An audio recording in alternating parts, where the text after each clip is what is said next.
একসময় রাহিম নামে এক ছাত্র ছিল। সে পড়াশোনায় মাঝারি মানের, ক্লাসে কখনো প্রথম হতে পারত না।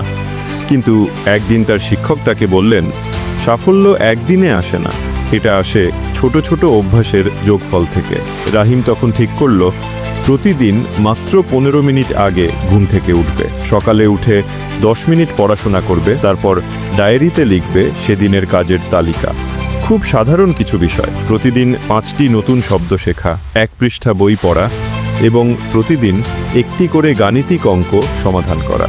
শুরুতে এগুলো তেমন গুরুত্বের মনে হয়নি, কিন্তু 3 মাস পর সে দেখল তার শব্দভাণ্ডার অনেক বেড়ে গেছে। বই পড়ার অভ্যাস তাকে নতুন আইডিয়া দিয়েছে, আর অঙ্কে তার আত্মবিশ্বাস তৈরি হয়েছে। 1 বছর পর রাহিম ক্লাসে প্রথম হলো।